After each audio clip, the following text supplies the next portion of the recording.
Let me tell you about the Love Tutoring Festival. We want you to bring your joy, we want you to bring your voice, and most importantly, we want everybody in the room to bring their expertise.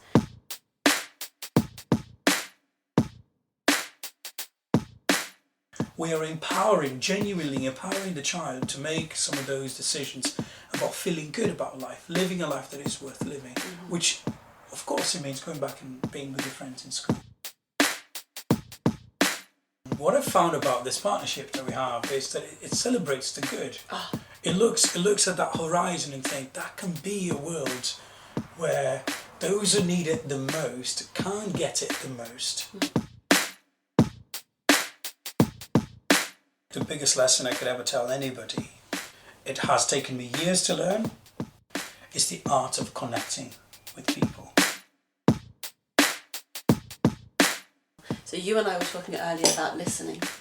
Talk to us about the magic of listening. Sorry, what was that?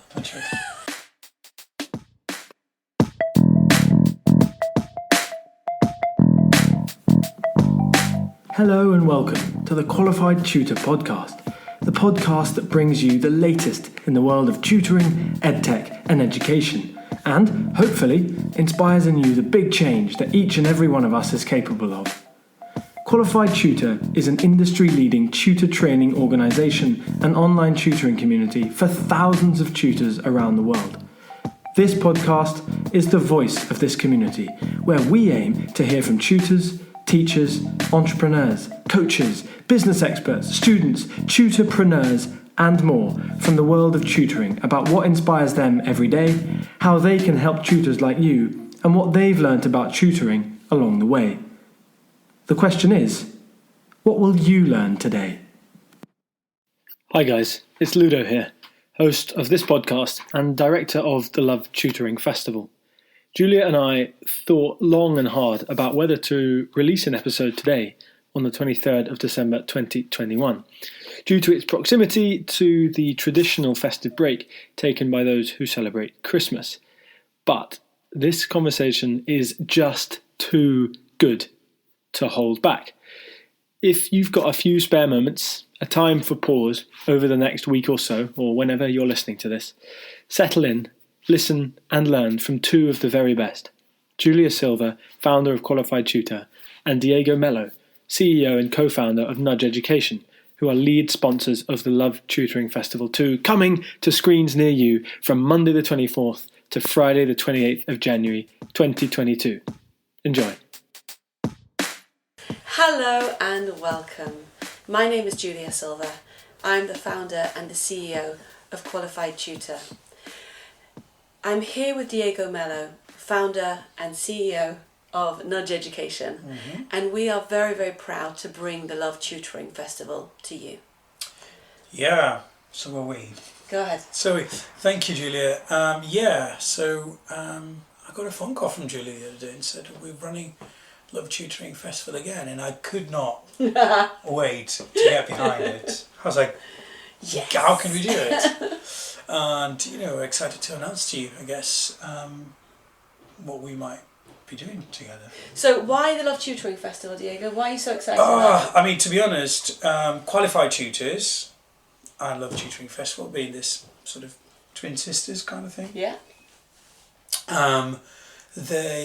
Qualified Tutors in particular being, part of Nudge Education's a life, really, for the past 2 years. And we couldn't live without Qualified Tutors anymore. Our tutors are empowered, equipped, they find community, an enormous amount of expertise, and it works, doesn't it? It works. But ultimately we find that the quality of delivery out there in the field, it has substantially increased. And it's given people, for example, like a child psychologist or a retired social worker, the confidence to not only engage with young people in a way that will get them to this place where they need to be, a place where life is worth living, but it will also give them the confidence as to how to tutor on that one-to-one basis. That's so right. They can draw into their own particular professional experiences of working with kids who are disengaged, but also do a really good job of teaching them the maths, English, science, robotics, animal care, whatever it is we need to do. So basically, the idea of Love Tutoring Festival is to open that out to you. Diego and I have this joy of working together and supporting tutors and inspiring them with a love of the change that we're making together. But we know that it goes way beyond qualified tutor and way beyond education. There are so many organisations that are making a huge difference out there, but tutoring can be lonely. And so Love Tutoring is an invitation and a celebration. Talk to us a little bit about that celebration, Diego. I mean, life has enough to drag us down sometimes, though, isn't it? But there's that kind of enormous amount of an equal, if not greater amount of hope and joy. And I think, I don't know, sometimes there's a bit of a culture within the education world, not sector only world. What I've found about this partnership that we have is that it celebrates the good. It looks at that horizon and think that can be a world where those who need it the most can't get it the most. So it's not about equality just. It's about an equitable world where those who need it a bit more, they'll get a bit more. And we know that like a fair, equitable world is best for everybody. And we just need to look at other economies or other places where that doesn't happen to see what some of the feels for life is like. Okay. Crime and all that kind of stuff. So it makes sense. Imagine a child. Sorry to jump in. Imagine thinking of a child not being able to dream up if they want to be a bricklayer, a hairdresser, an air pilot, a doctor. That's not a world that I want to be part of. No. And I find that gathering people together to celebrate and to imagine this world that we could create together is an unmissable opportunity. So I think get yourselves over. Let me tell you about the Love Tutoring Festival. Monday to Friday, 9 a.m. to 10 p.m, 75 hours of live events, which will all be, of course, accessible as recordings afterwards. It's going to be amazing, and it's not a conference. It's a festival. We want you to bring your joy, we want you to bring your voice, and most importantly, we want everybody in the room to bring their expertise. We are not looking to ask people to sit and listen to the experts. We are a room full of educators, and the only way that we're going to create the change that we're looking to create is by asking everybody to put their shoulder to the wheel. So we're going to be hosting events that are collaborative and inviting of you to get involved. The speakers are going to be astonishing, but let me tell you first about the themes of each day. Okay. So Monday is special educational needs, mental health and well-being. And of course, that's a really important place to start our conversation. Inclusiveness is baked into the qualified tutor and to the nudge education way of being. And what we're going to ask you to do is to think about what you can do to support and enable students who are facing barriers to learning. So Diego, at this stage, can you tell us a bit about nudge education and your approach to supporting special educational needs, neurodiversity, mental health? Yeah, I mean, we work with a particular niche of students, not limited to, but nonetheless, our focus and our efforts is working with those who have come to understand it to be chronically disengaged. So the kids we work with often have been kind of fractured away from or are dangling off some sort of way away from the education sector for quite some time, or the educational trajectory is fractured with traumatic events. So it's long term, but it's also complex. And in all of these complexities, there's quite an easy solution to it. It's called love, actually. Love, it's called attention and care, and there's lots and lots of good science behind love and caring and all that kind of stuff. I'm not sure if people remember in their days of studying Maslow and the way that he talks about some of those things. There's a lot of good neuroscience out there that kind of does that. So we work with that particular sort of niche of students. But we've begun to work more and more with schools who are concerned about the risks that some of those kids that they work with are are up against that could lead to that chronic disengagement. So we've been, working with young people who are struggling to meet some of those academic achievements and goals. We've been working with young people who are at the risk of exclusions. We've been working with young people who have been excluded, a short-term exclusion sort of period. But it is entirely about leaving no child behind. So whether the child is in school or not in school, chronically disengaged or not, we are trying to create this movement of like-minded people that will get behind a world where we can look back and think, there's no one's behind us. And if there is, we'll go back and get them. So tell us about the 5 cornerstones. So the 5 cornerstones is something that we've come to understand based on our practice that came to give evidence to our work, the effectiveness of our work, which is founded upon 5 main things. It's movement. All know how good it feels to move and have a boogie, or go and jump on a bike and have a pedal, or do some yoga or climb some walls. We know Swimming in the sea in December. Swimming in the cold sea in December in Brighton. Yes. But we all know how good it feels. But actually, if we look at the health of a child that is well engaged with the education sector, which by the way is amazing. Right. I think the education sector is producing some amazing results. There's a lot of noise about what it could do better, but I think there's not enough celebration about how well it's doing under enormous pressure. Sounds like another festival to me. Sounds like another festival, yes. So movement, the other thing that we do with our students, we engage in an enormous amount of creative work, and that isn't necessarily about playing the guitar or painting a picture. That is art, and not necessarily creative sometimes. We're not creating anything new, just joining the dots. It's good nonetheless, but creativity for us is engaging young people in problem solving. So you're feeling good, you're problem solving. Then we begin to understand the physiology of a child as well. Again, if you look at a child that is doing quite well in school, they move lots, they're very creative, they solve their own problems in terms of their own relationships, so how they're going to get away with not doing their homework, or how they're going to find time to do their homework. And it might be learning the guitar, it might be learning a particular skill, but what they also do quite well is that they are regularly eating. There's a routine, there's a flow to their nutrition.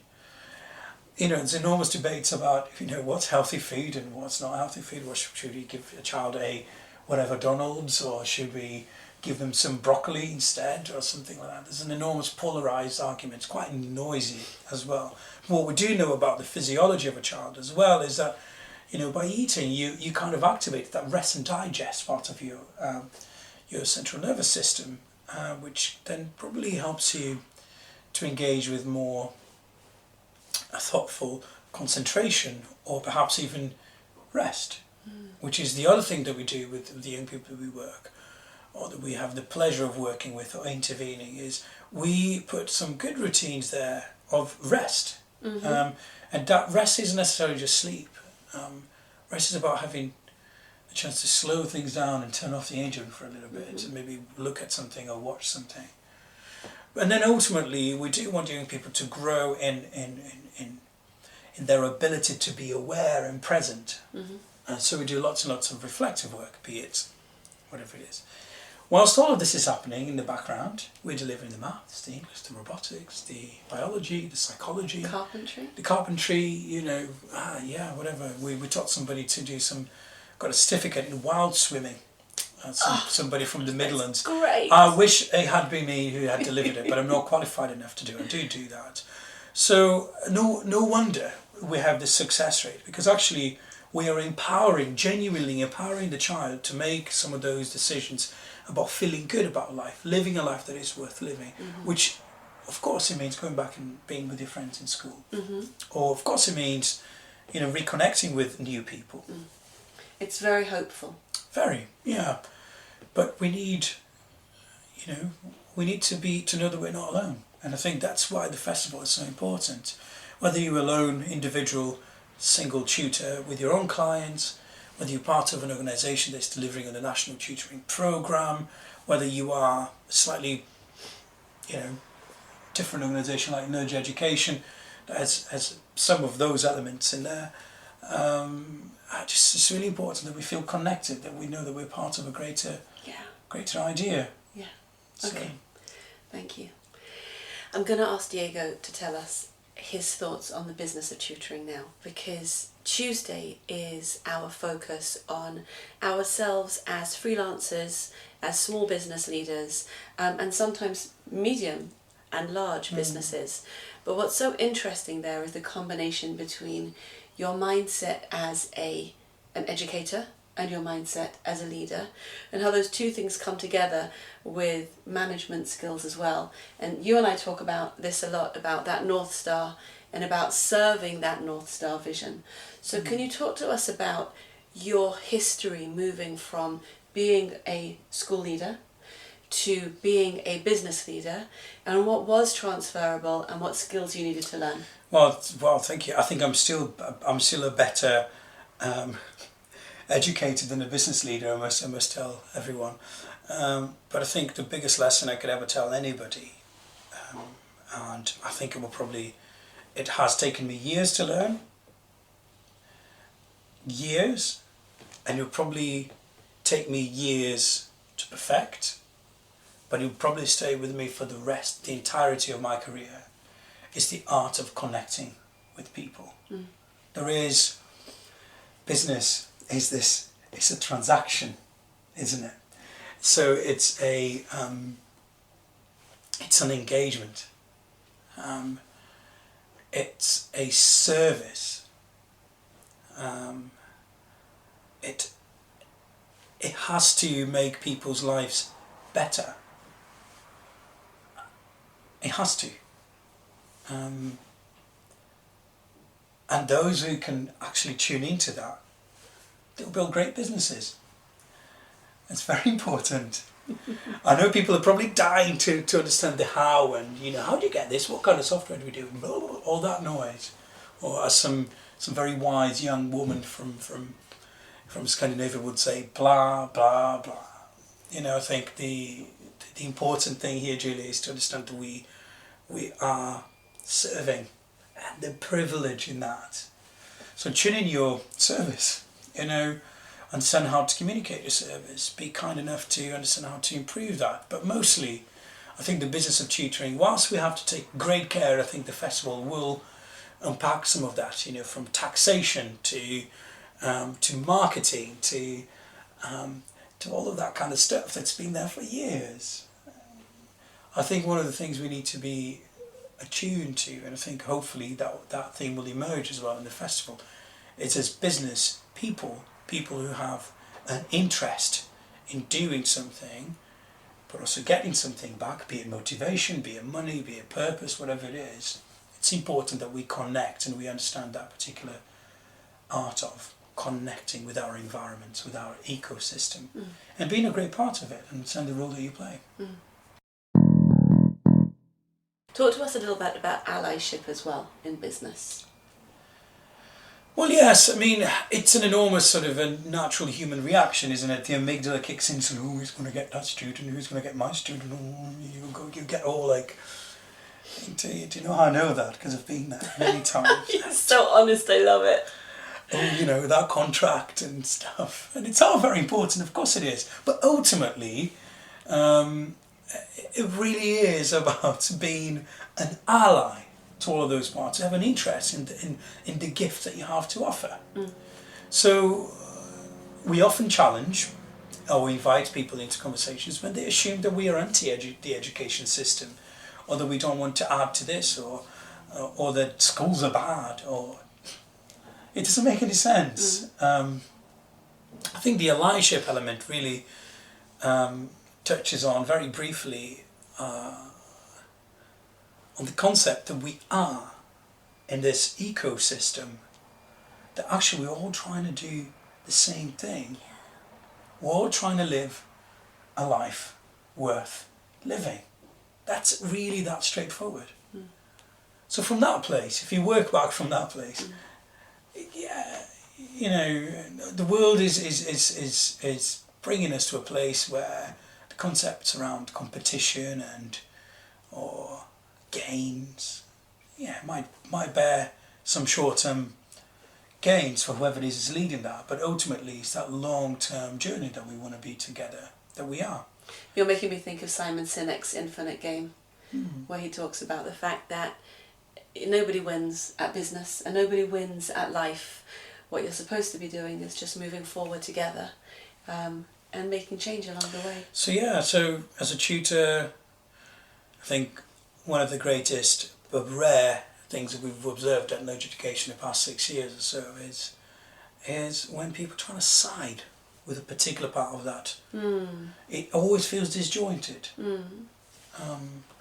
Okay. And we've got some great opportunities as tutors to actually bring people into one. And the success of a child is viral. Yeah. Everybody feels better when that happens, don't we? So Okay, great. So let's keep moving and let's think about Wednesday's theme. So Wednesday, we're talking about teaching and learning. It's the pinnacle of our week. And the reason why we put it in the centre is because there's no point in talking about teaching and learning without talking about the whole child first. So on Wednesday, when we drill down into teaching and learning, what would you share with us in terms of your insights about how a tutor should be showing up to support teaching and learning most effectively?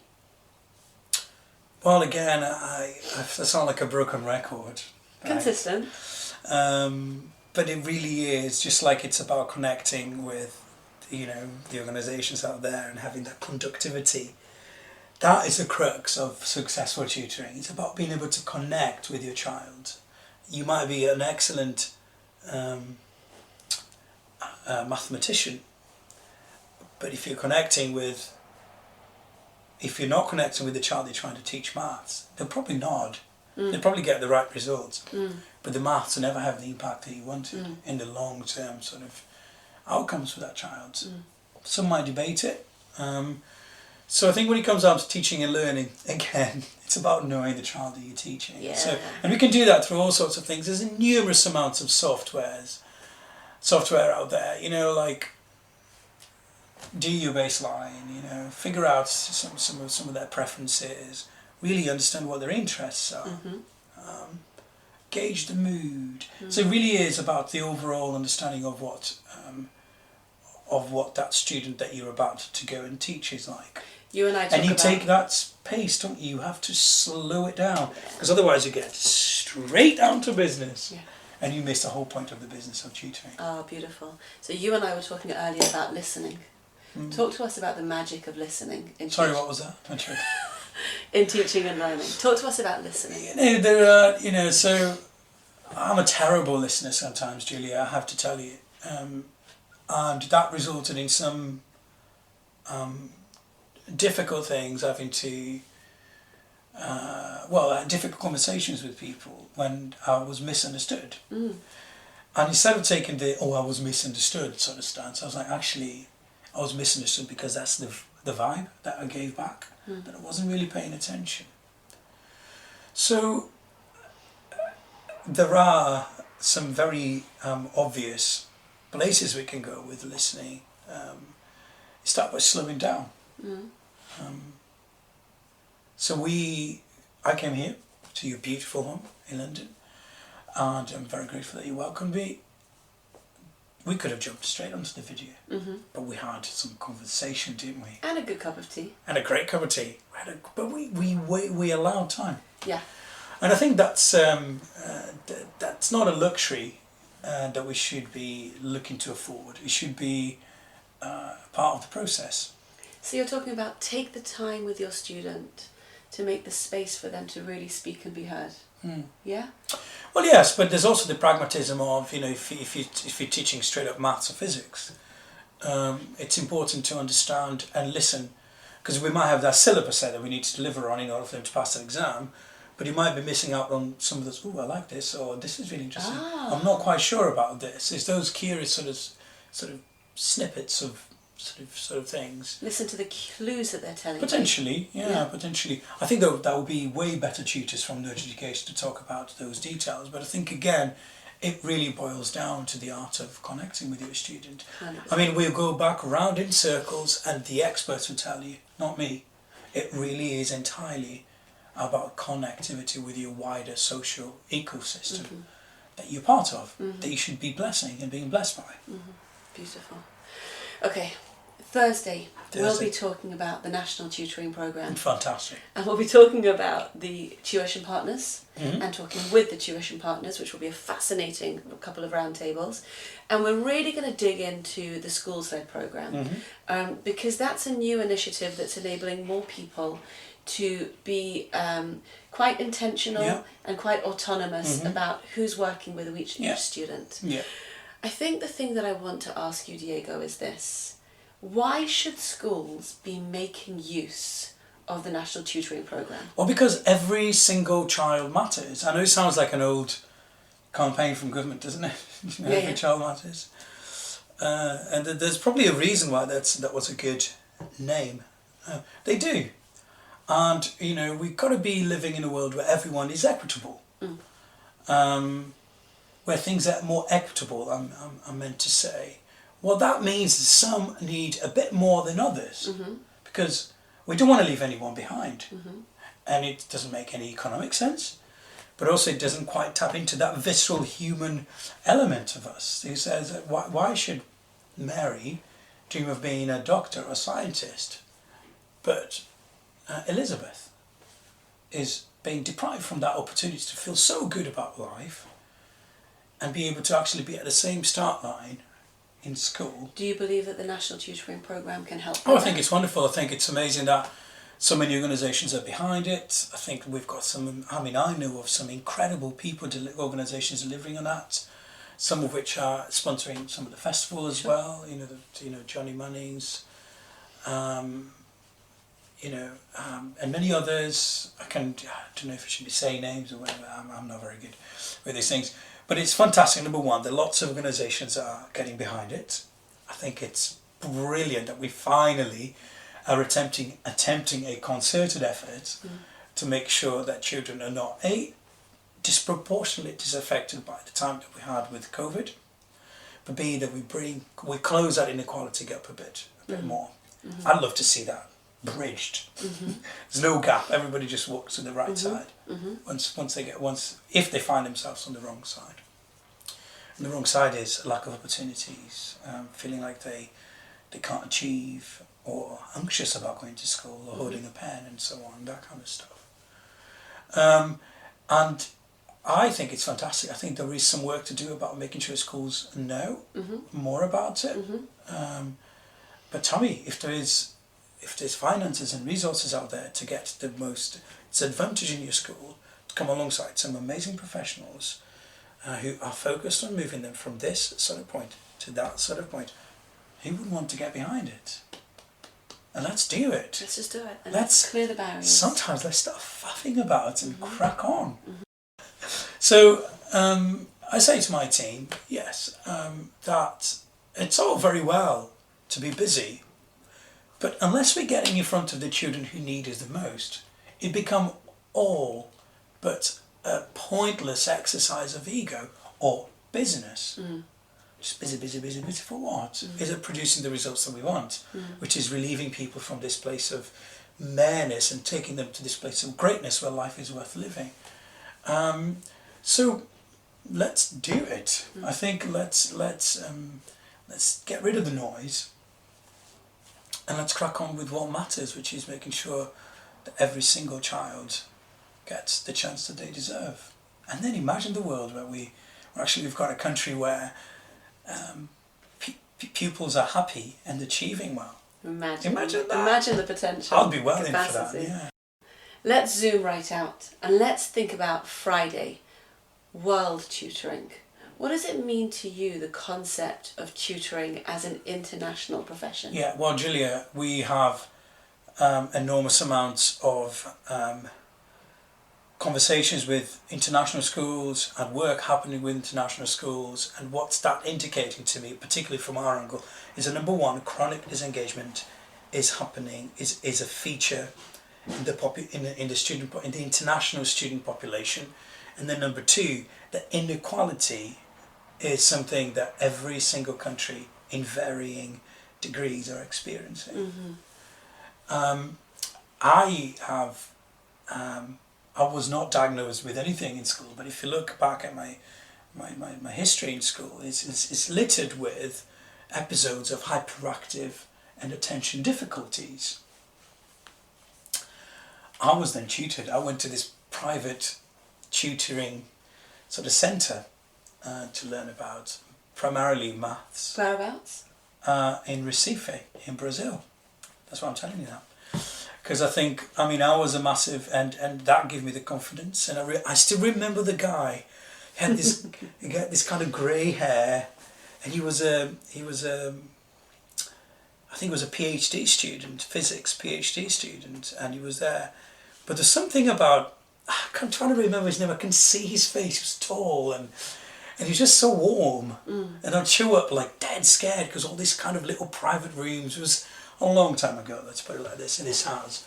And I'm dead scared, and I'll leave feeling like I wouldn't mind coming back again next week. Amazing. And it was maths, something that I don't necessarily enjoy doing.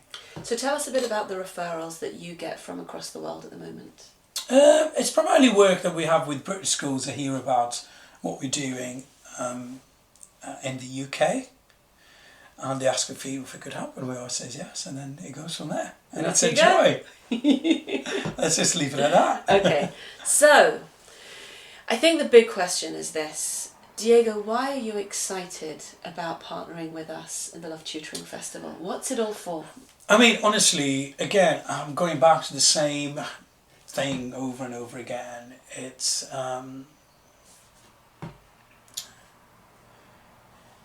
great to be part of something great, isn't it? Yes. I mean it. Yes.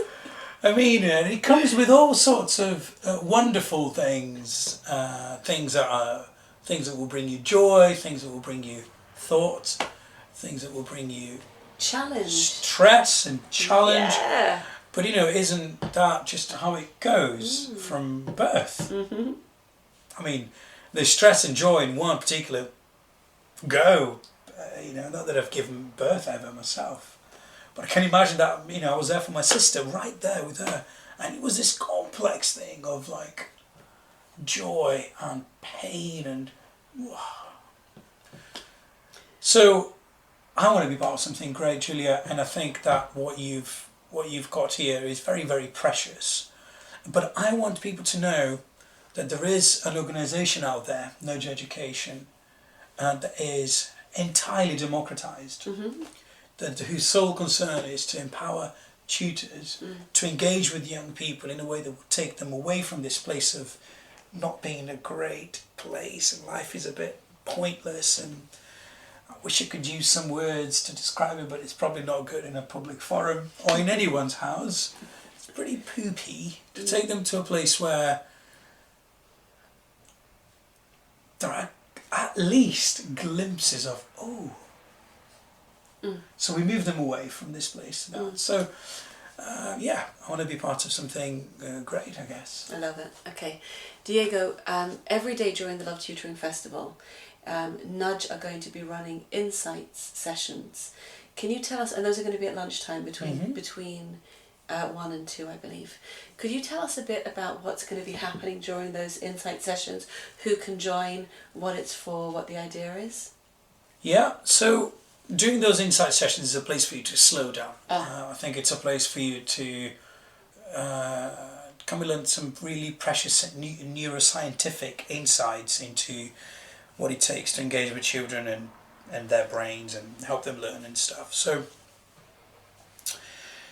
there'll be 2 main themes running through those days. So 3 of those 5 days we'll be looking at breath work, and we'll be practicing breathing? We'll get there. We Great. will definitely do that.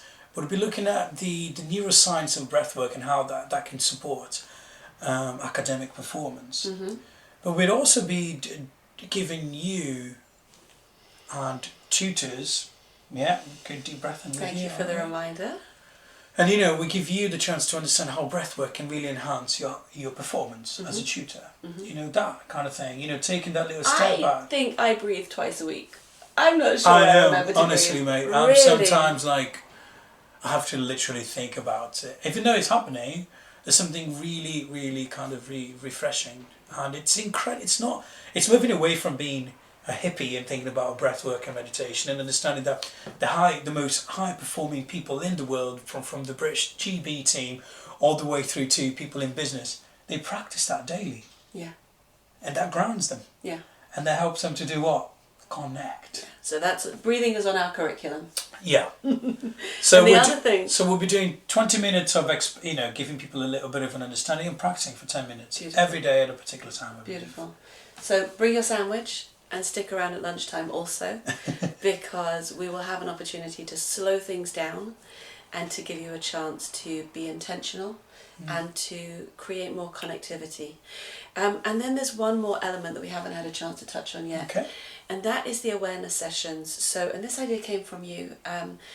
Between 4 and 6 p.m. every day, we're going to give you a chance to book in and find out more about what it would be like to work with, what it would be like to work with Nudge, what it would be like to train with Qualified Tutor, and the rest of our sponsors as well. They'll be there and available for you to book in a slot and come in and show up and be curious. Absolutely. Don't be shy. Get involved, connect. Yeah. And I think connect and find out who you want to be part of, where you want to fit in, if you do. And I think what that's really going to enable us to do is that the rest of the festival, we all have projects that we're working on, but we're not going to be talking about that all through every day. Mm-hmm. The awareness sessions between 4 and 6 are a space for you to come and find out more. During the festival, we're all showing up as participants and as learners, ready to learn from the speakers, and ready to learn from each other in the room.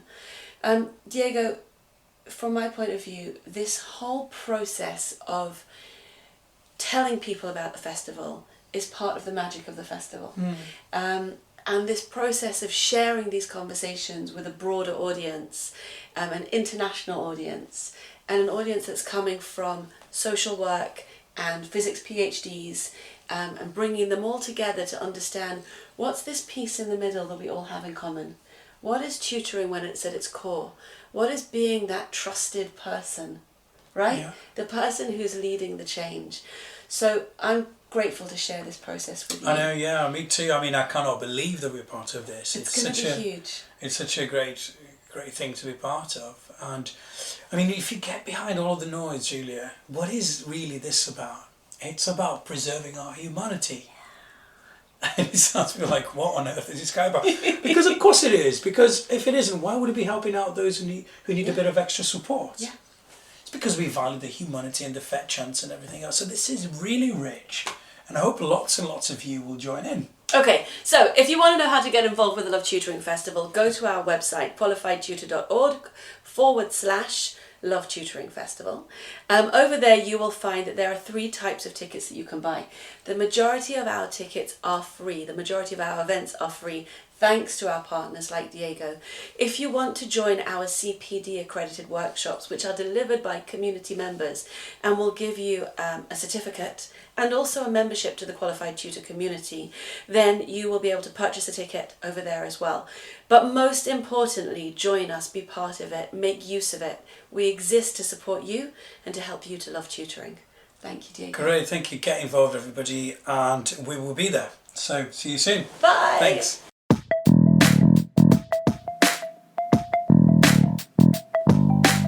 Thank you for listening to this episode of the Qualified Tutor podcast. Whether you're a regular listener of this podcast or you've just stumbled across it, join the Qualified Tutor podcast group within the Qualified Tutor community to stay up to date with our latest news, offers, workshops, and of course, simply to meet other tutors like you.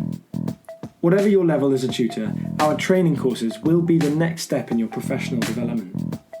Visit qualifiedtutor.org/training to find out more about our CPD accredited and Ofqual recognised courses, the first of their kind in the tutoring industry.